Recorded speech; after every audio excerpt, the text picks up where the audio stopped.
2002년 2월 서울지방법원은 구 문화예술진흥법 제19조 제5항 등에 대해 위헌 여부를 가려달라며 헌법재판소에 위헌 제청을 했다.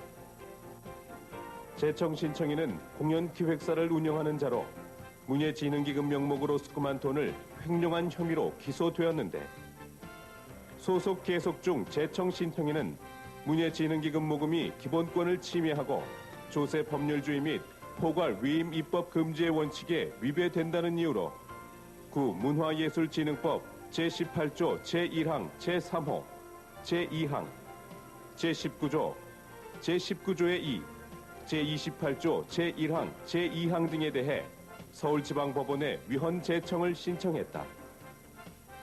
그러나 법원은 위법 제19조 제5항 및 제19조의 2 제3항에 대해서만 위헌 제청을 했는데 이에 따라 헌법재판소 전원재판부의 심리가 있었고 지난 12월 18일에는 구 문화예술진흥법 제19조 제5항 등에 대한 위헌 제청 사건의 결정 선고가 있었다.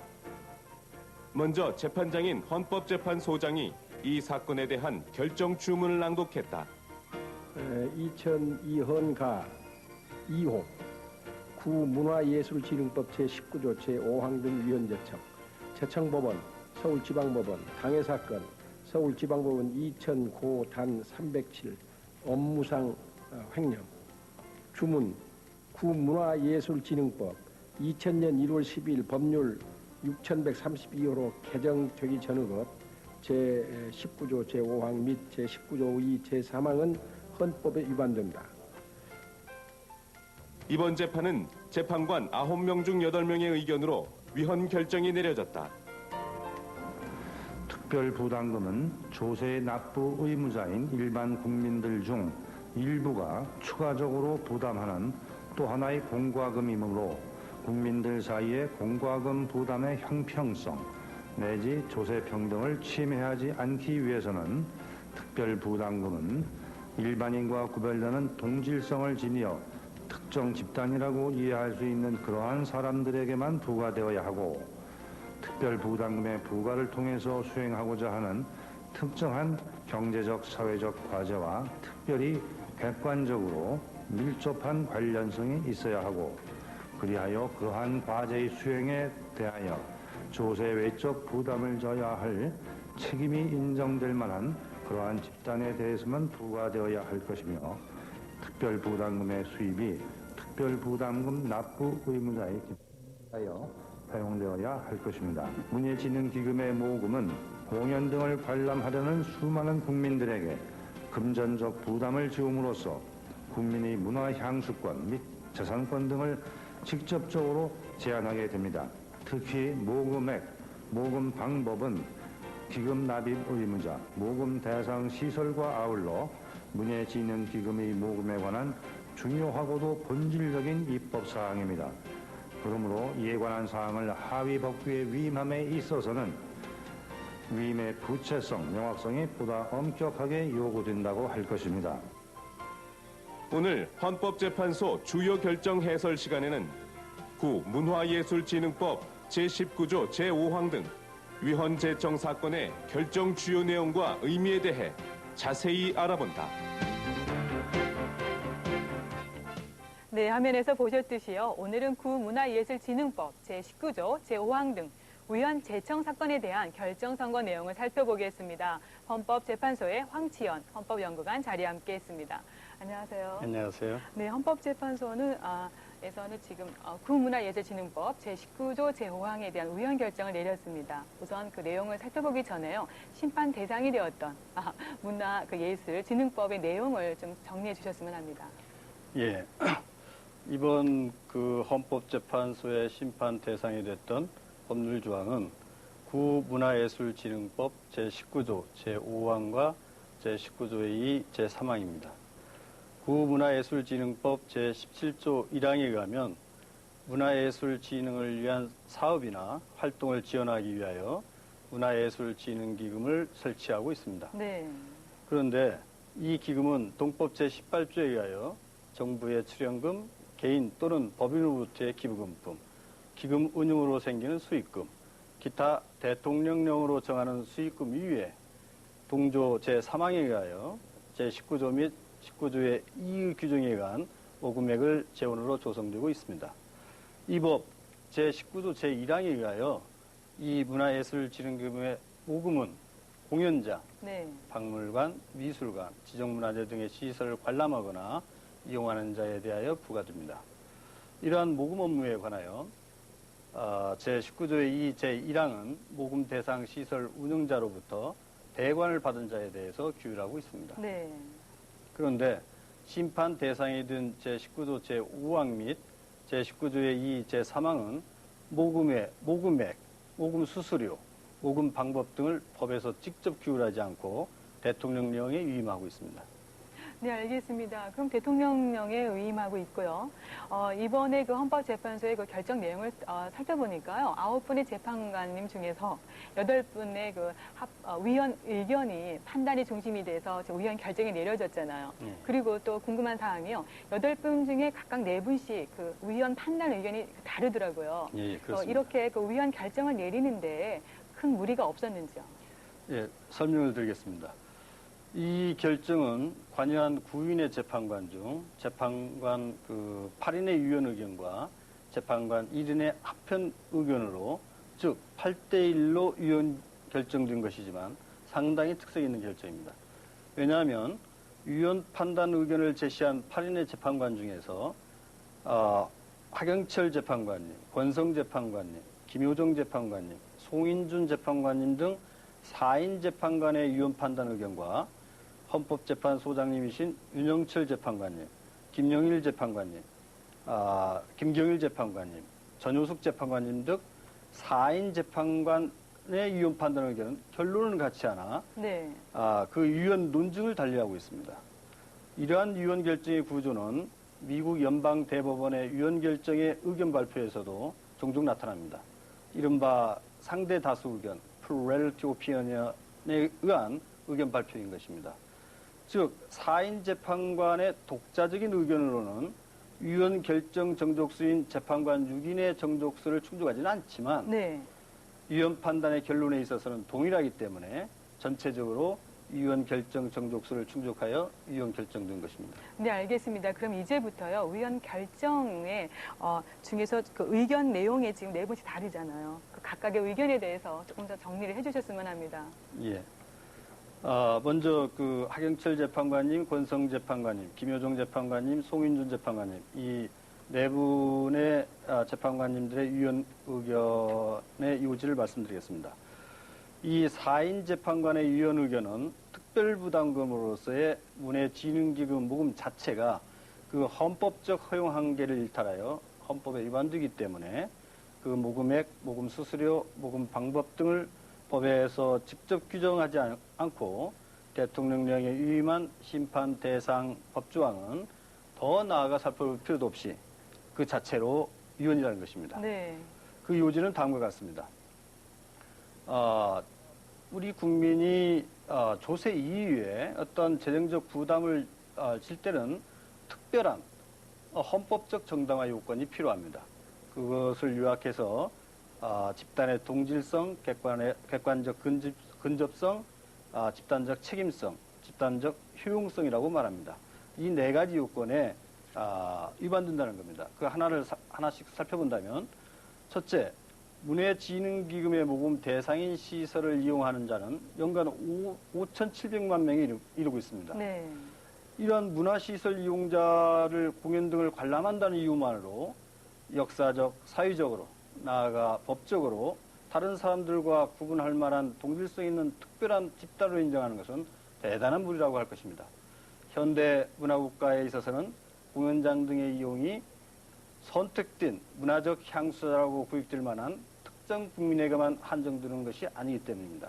둘째로 문해진흥기금에 납입금 의무를 지는 사람들이 똑같은 일반 국민인데도 우연히 관람기를 갖는다고 하여 이로써 여타의 다른 국민 또는 일반 납세자보다 문화예술진흥의 목적을 달성하는 데 대하여 객관적으로 더 근접한 위치에 있다고 볼 수 없습니다. 네. 공연 등을 관람하는 것은 모든 국민에게 일상적으로 용이하게 접근이 가능하기 때문에 일반 관람자로서의 국민들 중에 누구를 특별히 문화예술의 진흥이라는 공적 과제에 더 근접한 위치에 있다고 볼 수 없기 때문입니다. 셋째로 공연 등을 관람하는 일부의 국민들만이 문화예술의 진흥에 집단적으로 특별한 책임을 부담해야 할 아무런 합리적인 이유도 발견되지 아니합니다. 오히려 이들은 일반 납세자로서 공연 등의 관람료에 포함된 부가가치세를 부담함에도 불구하고 세금의 부담에서 한 걸음 더 나아가 문화진흥기금의 납입이라는 추가적인 책임과 부담까지 안고 있는 것입니다. 문화예술의 진흥은 모든 국민이 함께 참여하고 함께 책임을 져야 할 전 국민적이고 네. 전 국가적인 그런 과제라고 볼 때 일부 국민들에 대하여 그들이 우연히 갖는 공연 관람의 기회를 포착해서 여기에 진흥기금을 부과하는 것은 일종의 국가 책임을 국민에게 전가하는 것이라고 볼 것입니다. 넷째로 문화진흥기금은 공연 관람자 등의 집단적 이익을 위해서 사용하는 것도 아닙니다. 현실적으로 문화진흥기금은 문화진흥을 위한 다양한 용도로 사용되고 있습니다. 문인 창작기금 지원이라든지 문학작품 창작 지원, 온구류 지원이라든지 또 공공문화행정 담당자의 문화행정연수라든지 네.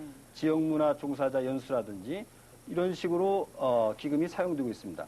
이런 것들은 공연 관람자들의 집단적 이익을 위한 사용이라고 볼 수는 없는 것입니다.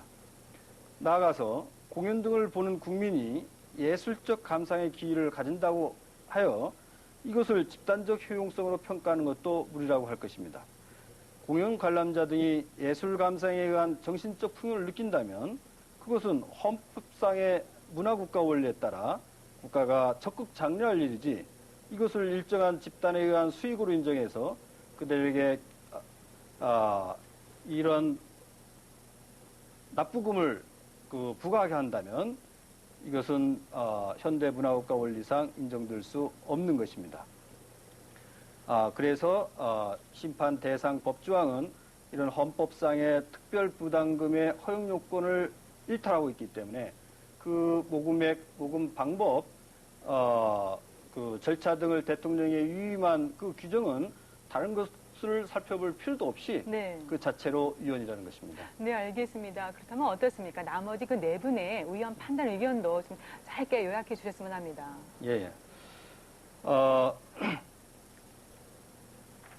그 사인의 재판관님, 즉 헌법재판소장님이신 윤영철 재판관님, 김영일 재판관님, 김경일 재판관님, 전용숙 재판관님, 이 네 분의 위원 의견은 헌법 75조상의 포괄이임 입법 금지 원칙에 위배되어서 네. 심판 대상 법정이 위헌이라는 것입니다.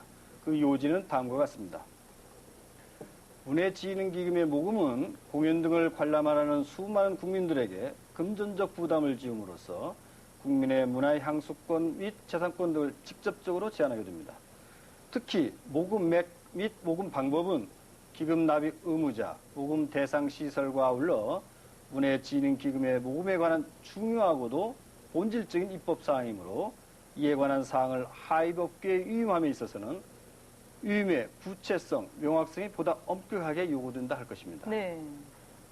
모금액은 공연 등을 관람코자 하는 국민들에게 가장 직접적으로 영향을 미치는 입법사항이고 따라서 입법자가 이에 관해 법률로서 직접 규정하는 것에 어려움을 느낀다 하더라도 적어도 모금액의 상한이나 모금액 산정의 대강의 기준이라도 스스로 정해서 행정 입법에 위임하였어야 합니다. 그런데도 심판 대상 법조항들은 이에 관하여 아무런 한계를 설정하지 않음으로써 모금액에 관하여 행정권의 전적인 재량을 맡긴 것이나 다름없다 할 것입니다. 문화진흥기금의 모금은 국민들에게 금전적 부담을 지운다는 점에서 그 모금 방법 또한 가능한 한 구체적이고 네. 명확한 입법적 규율이 필요한 사항입니다. 설사 모금액이 낮게 책정되어 그 부담이 비교적 경미하다 하더라도 모금의 방법이나 절차에 관한 취소안의 규율은 근거법률에 유보되어야 하는데 심판 대상 법조항은 한국문화예술진흥원이 문화관광부 장관의 승인을 얻어 모금한다는 점을 제외하고는 모금의 절차와 방법에 관하여 아무런 제한 없이 대통령령에 위임하고 있습니다. 따라서 이러한 포괄 위임 입법 금지 원칙에 위반되어 위헌이라는 것입니다. 네, 그렇군요. 그럼 지금 설명해 주신 대로 8분의 재판관의 그 위헌 판단 의견에 대해서 설명해 주셨는데 지금 한 분의 재판관께서 지금 합헌 결정을 내려주셨습니다. 예, 어떤 내용인지요? 주선희 재판관님은 앞서 말씀드린 그 네 분의 재판관님과 네 분의 재판관님들의 그 위헌 의견과는 달리 네. 합헌 의견을 제시하셨는데요. 그 내용은 다음과 같습니다. 이 사건 모금은 부담금 관리 기본법 및 이 법 등에서 법률적 근거를 가지고 있는 조세의 유의적인 법정 부담금으로서 문화예술의 창작 보급, 출판산업 진흥 등의 사업을 지원하기 위해 부과되는 것으로 그 목적적 정당성이 인정되며 이 사건 모금은 이러한 목적 달성을 위해 기하는 하나의 방법이므로 그 수단의 적합성도 인정된다는 것입니다. 네. 나아가 이 사건 모금에 의하여 국민의 재산권 및 평등권이 제한된다고 하여도 영화관, 공연장, 박물관, 미술관, 고궁 등의 관람객이나 이용자에게 입장요금의 2 내지 9%를 부과 징수하고 있는데 불과하므로 네. 취소 침해성의 원칙에 위반되지 아니하고 이 사건 모금에 의하여 달성되는 문해진흥의 공익과 이로 인해 침해되는 재산권 등을 형량해 보아도 법익의 균형성을 일탈했다고 볼 수 없어 과잉금지 원칙에 위배되지 않는다고 보는 것입니다. 네. 또한 관련 조항들을 종합적 체계적으로 살펴보아도 심판 대상 법조항들은 첫째, 위임의 범위 자체가 모금액, 모금 대행기관의 지정, 모금 수수료, 모금 방법 및 관련 자료로 제한되어 있을 뿐만 아니라 모금액 및 모금 수수료가 통상적으로 입장료 수입을 취고한 한도로 하여 입장료 수입 중 일정한 비율로 정해질 것이라는 점은 일반인의 상식에 비춰도 충분히 예측 가능하다는 것이고, 둘째, 현실적으로 문화예술진흥원을 대행해서 기금을 모금할 모금 대행기관은 대부분의 경우 모금 대상 시설의 운영자로 제한될 것도 충분히 알 수 있다는 네. 것이고, 셋째, 모금 방법에 관하여는 법 19조 제1항에서 공연장, 박물관, 미술관 등의 모금 대상 시설을 관람하거나 이용하는 자에 대하여 문해진흥기금을 모금할 수 있도록 하고 있으므로 이 사건 모금이 입장료 또는 관람료에 부과하여 징수하는 방법으로 이루어질 것도 일반인의 상식으로 예측 가능하다는 것입니다. 넷째로 모금액과 모금 수수료는 물가 인상 등 상황의 변화에 따라서 유동적이기 때문에 이러한 내용을 모두 법률로 규정한다는 것은 입법 기술적으로 불가능하다. 이런 점을 인정해서 심판 대상 법조항은 헌법 제75조 상의 위임법의 한계를 일탈하였다고 볼 수 없다는 의견입니다. 네, 알겠습니다. 헌법재판소의 이번 그 심판 대상이 되었던 그 문화예술진흥법 주로 19조의 그 제5항 이것이 갖는 즉 헌법재판소의 결정 의미에 대해서 좀 이렇게 정리를 해봤으면 하는데요. 예. 이 사건 위헌 결정은 현행법이 아닌 구문화예술진흥법 제19조 제5항 및 제19조 2, 제3항에 대한 결정이기 때문에 영화관 등에서 현재 문해진흥기금에 모금을 징수하는 것은 당장의 영향을 받지 않습니다. 네. 그러나 헌법재판소의 위헌 결정의 취지에 따라 문화관광부 등 관련 기관은 문해진흥기금의 모금 제도를 조속한 시일 내에 폐지하도록 강구해야 할 것입니다. 네, 알겠습니다. 마지막으로요. 이번 헌법재판소의 그 위헌 결정으로 인해서요. 국민들이 그러니까 구문화예술진흥법 상에서 그 영화 관람 등을 할 때 실제로 지불했던 그 문화진흥기금의 모금액을 반환받을 수 있는 건지 궁금합니다. 예. 먼저 그 헌법재판소법 제47조 제1항에 의하면 헌법재판소의 법률에 대한 위헌 결정은 입법부, 행정부, 사법부 및 지방자치단체 등 모든 국가기관을 기속합니다. 따라서 모든 국가기관은 헌법재판소의 결정 취지에 따라 그 의사결정과 행위결정을 하여야 합니다. 이러한 헌법재판소의 결정을 따르지 않게 된다면 그 즉시 위법하게 되며 탄핵 등의 책임을 물을 수 있습니다. 네. 질문 내용과 관련하여 살펴볼 때 헌법재판소법 제47조 제2항에 의하면 헌법재판소에서 유혈로 결정된 법률의 효력은 형벌에 관한 사항을 제외하고는 일반적으로 유연 결정이 있은 날로부터 장래적으로 향해서 효력을 상실합니다. 네. 따라서 이 사건과 관련해 볼 때 1995년 12월 6일부터 2001년 7월 12일까지 있었던 모금 징수에 대해서 헌법재판소의 유연 결정은 효력을 미치지 못합니다. 그래서 일반 국민이 영화 등을 볼 때, 그 당시에 영화 등을 볼 때 징수당했던 그 문해진흥기금의 모금액, 그것은 반환받을 수 없습니다. 그러나 앞으로는 네. 이런 제도가 폐지됨으로써 부당하게 영화를 볼 때 징수당했던 그런 기금이 앞으로는 내지 않아도 될 수 있습니다. 네, 알겠습니다. 오늘은 구문화예술진흥법 제19조 제5항 등에 대한 헌법재판소의 우연 결정 내용 살펴봤습니다. 황치현 헌법연구관님 오늘 말씀 감사합니다. 네, 고맙습니다.